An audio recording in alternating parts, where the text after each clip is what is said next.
नमस्कार, आप सभी का स्वागत है आपके अपने YouTube चैनल अजीज एजुकेशन एमएस पर। आज साथियों हम लोग सीखने वाले हैं क्लास 9 के जो केमिस्ट्री के अंदर जो इससे पहले नेक्स्ट वीडियो में जो पढ़ाई गई है उससे आगे की क्लास को, जिसमें आज हम लोग जानने वाले हैं कि तापमान में परिवर्तन यानी कि ताप में जो परिवर्तन होते हैं यह कितने प्रकार से होते हैं।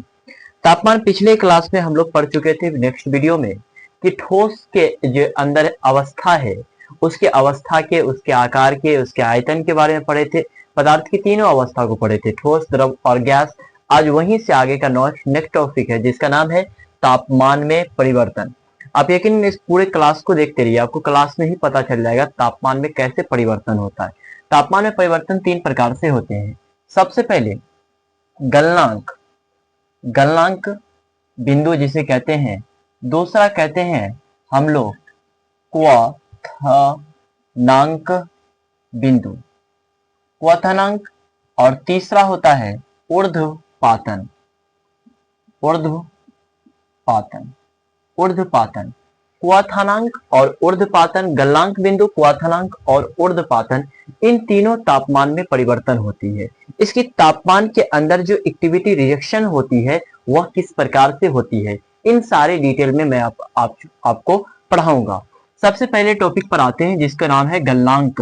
गलनांक बिंदु, गलनांक बिंदु की बात किया जाए तो गलनांक बिंदु वह अवस्था होती है, वह अवस्था होती है जैसे कोई ठोस पदार्थ है आपके पास, वह ठोस अवस्था से पिघलकर द्रव अवस्था में चला जाता है तो गलनांक कहलाता है।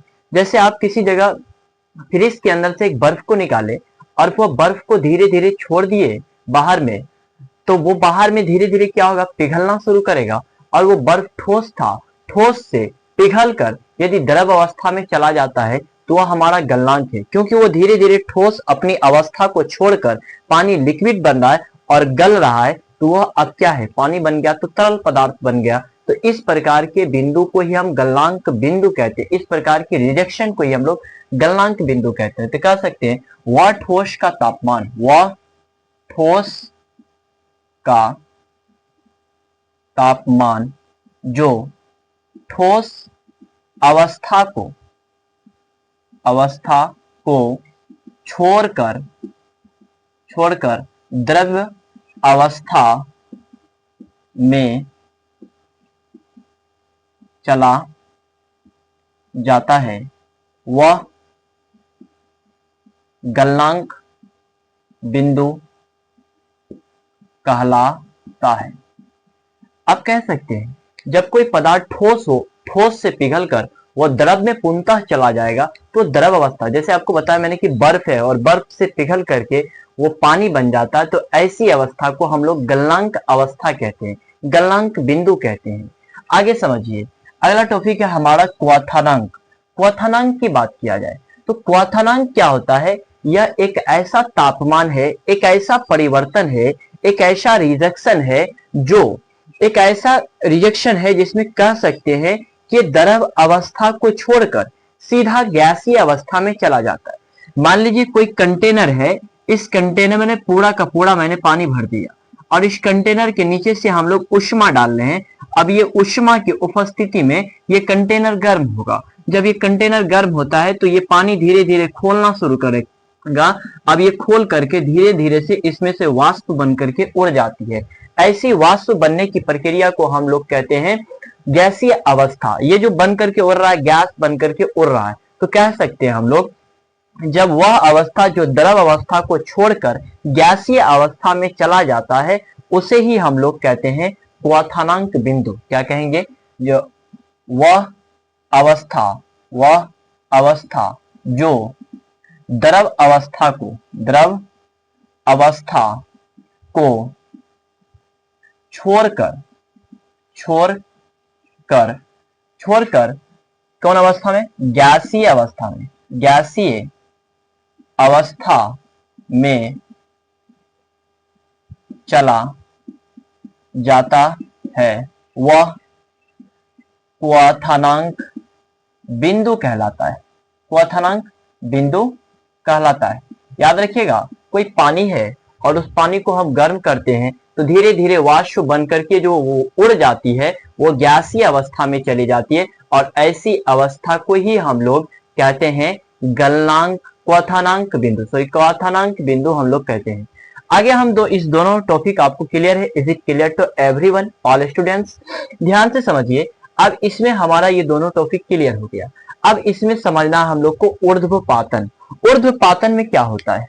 ऊर्ध्वपातन वैसा पदार्थ कहा जाए, वैसा प्रोडक्ट कहा जाए, वैसा वस्तु कहा जाए कि जो अपनी ठोस अवस्था से बिना द्रव अवस्था में जाए बिना वो सीधा गैसीय अवस्था में चला जाता है, उसे ऊर्ध्वपातन कहते हैं।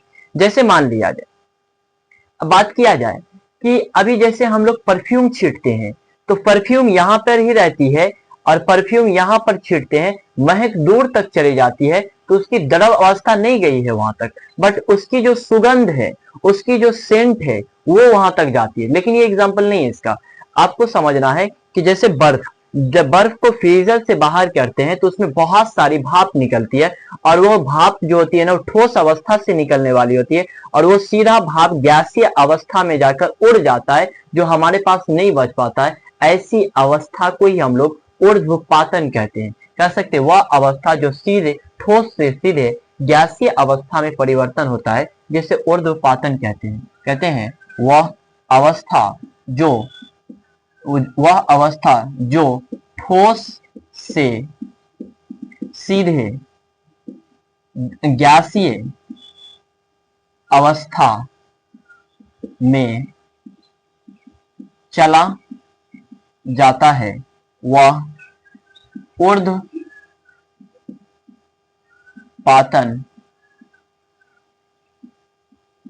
कहलाता है। ऊर्ध्वपातन कहलाता है। कहिएगा ठोस अवस्था को छोड़कर सीधे गैसीय अवस्था में जाएगा तो वह ऊर्ध्वपातन कहलाता है। आप कह सकते हैं कि मान लीजिए यहाँ पर हमारा ठोस है और यहाँ पर हमारा जो है ना द्रव है और यहाँ पर हमारा गैस है। अब ये अगर ठोस से द्रव में आएगा तो ये पिघल रहा है, अब ये द्रव से गैस में जाएगा तो ये क्या हो रहा है? ऊर्ध्वपातन हो रहा है। और ठोस से द्रव में जा रहा है तो ये क्या हो रहा है? और ये जो द्रव से गैस में जा रहा है तो ये क्वथनांक है और ये ठोस से सीधे जो गैस में चला जाएगा, ऐसी परिवर्तन को ही हम लोग ऊर्ध्वपातन बिंदु कहते हैं। उम्मीद है कि आपको ये सभी बहुत अच्छे से समझ में आया है। अगर समझ में आया है तो हमारे चैनल को सब्सक्राइब करें और शेयर करें, ज्यादा से ज्यादा शेयर करें। और इस तरह की क्लास में हमसे जुड़े रहने के लिए आपके लिए धन्यवाद। और आप हमसे जुड़े और बेटर अपनी पढ़ाई को कर सकते हैं। ओके, मिलते हैं नेक्स्ट वीडियो में। आज के लिए उतना ही। Thank you, bye.